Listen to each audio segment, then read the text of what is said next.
Alright, what's up guys? My name is Zack, and today I am driving a 2012 Scion IQ. Up front is a 1.3 liter inline 4, and down below is a CVT. Now I am super excited to be driving this IQ because I've actually driven a 2012 IQ before, but it's been several years, and it's always good to revisit cars. This is a fantastic little car that not a lot of people know about, and so I'm excited to share it with you here today. But if you would like to submit your own vehicle and have it reviewed here on the channel, you can head on over to my website, zackpradel.com/submit. It's a quick and easy submission form. It takes under a minute to fill out, and I come out to you. But let's get back to that 1.3 liter inline 4 under the hood.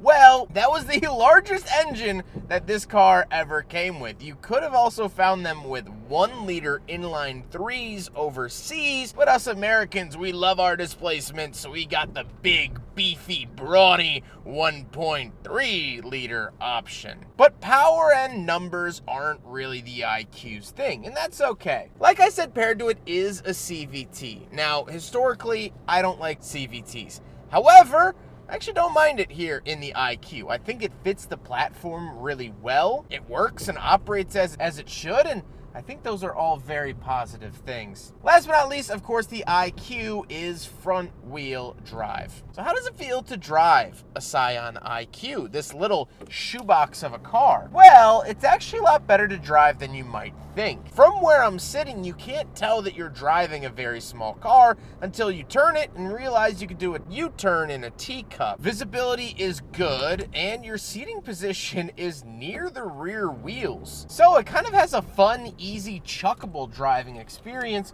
which I quite like. With that stuff out of the way, let's talk about the interior. Well, in front of me, I have physical gauges and a tiny screen.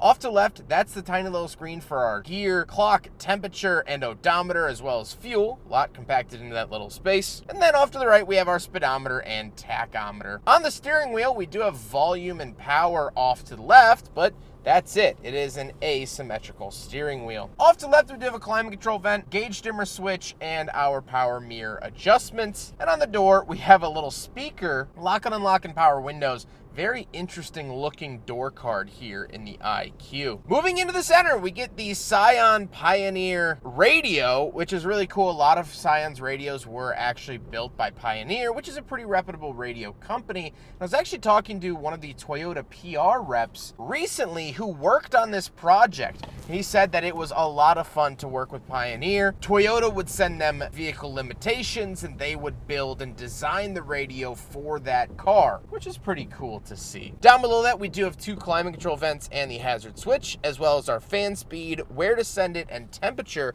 for the climate controls, all vertically integrated here in the dash. Pretty easy to see and use. Then we do have a 12-volt outlet and the center console. So off to the right, we have our lock and unlock, traction control, and our USB/aux. We have our shifter off to the left and a cup holder down at the very bottom. So we will do a big friggin' bottle test here in the Scion IQ, but unfortunately, yet very predictably, it fails the big friggin' bottle test.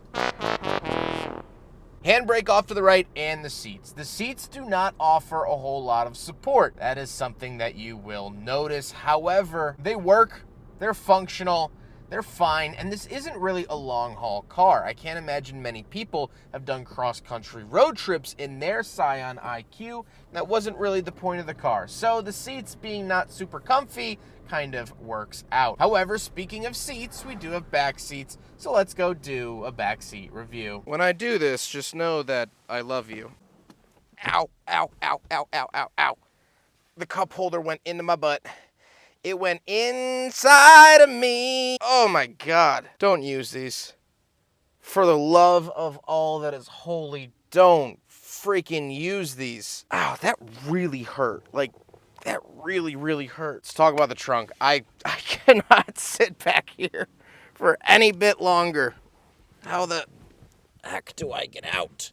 All right, after being probed by the Scion IQ's cup holders in the back seat, we're around the back. Now, we do have a lock and unlock on the key fob, which is nice. However, there is no trunk popper, little button there, and it's very easy to pull up. Once we are around the back, not a whole lot in terms of storage. However, put those seats down, and there you go. Then you actually do have a pretty decent amount of space. As I'll talk about later, this is a very livable, realistic amount of space. You could fit all your groceries back here. You could fit some boxes and totes, and if you have a small business, you could fit that stuff back here. You don't really need a whole lot of room, and the IQ doesn't give you a lot of room, but again, you don't really need it. So, very cool to see in the back of the Scion IQ. Now we gotta talk about the looks. And first of all, I love that Scion would build purple cars. Absolutely love that fact. However, I do like the look of the IQ. I think it looks pretty good. It is just the Scion version of the smart car, and that's very obvious. It's everything you need and nothing that you don't. And I like it. I don't know. And I think it aged really well for being in 2012, being 12 years old. I think it actually aged rather gracefully. I can only hope that I will personally age as gracefully as this car. However, with all of that being said, let's get on to my final thoughts. What do I think driving a Scion IQ? Well, like I said, this isn't my first rodeo or first IQ here on the channel. I've actually done a silver one, and I had quite a bit of fun making that video way back in the day. So I was excited to get back behind the wheel of the IQ. What it really boils down to is the fact that this might be one of the most perfect cars ever made. Plucky little 4-cylinder, automatic transmission, easy to drive, easy to see, with that little sprinkle on top known as Toyota reliability. This car is probably perfect for 70% of car buyers. I personally own a Mazda 3. I talk about it all the time. And I like that it's a hatchback, and I like that it's a 4-door. However, the number of times that I've actually had people in my back seat, I could count on 3 hands. Who am I kidding? I could count on a hand and a half. And while the storage has been nice for the cross-country trips I have done, that's such a small sliver of the driving that I do. 9 times out of 10, it's just me. And so when it's just me, I don't need a back seat. I don't need all the extra space. And it would be nice to be able to park in more parking spots. The maneuverability of this car is fantastic. And of course, like I said, the Toyota reliability. It's just a good car all around, and it's simple, and no one really bought them. Here in America, we have an idea that bigger is better when it comes to cars. The amount of people that I know that own 3-row SUVs that either don't have kids, don't plan to have kids, or don't drive other people around is downright astounding. We don't have a very realistic view of what we actually want. We think we want big cars. We think we want floaty down the interstate. We think we want miles and miles of space. But you don't really need it. This is what you actually need. This is what's actually usable. But people didn't see that.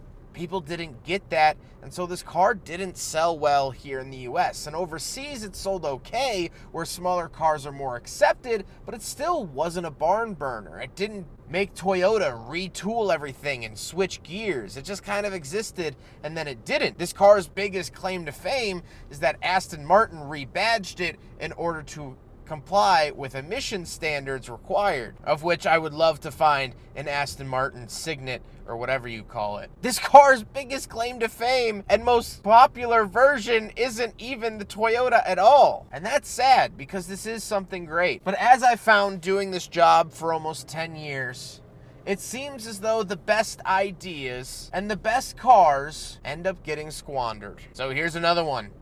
The Toyota IQ, a cheery, perfect little car that no one bought. I hope you guys enjoyed the video. Huge thank you to Carl for letting me take out his car. I will link his YouTube channel in the description below. I have reviewed so many of Carl's cars at this point. I have truly lost track. He's always wonderful to work with, and I appreciate him very, very much. But I appreciate you guys watching the video. Don't forget to rate the video, comment on the video, and subscribe if you really liked it. Take care, guys.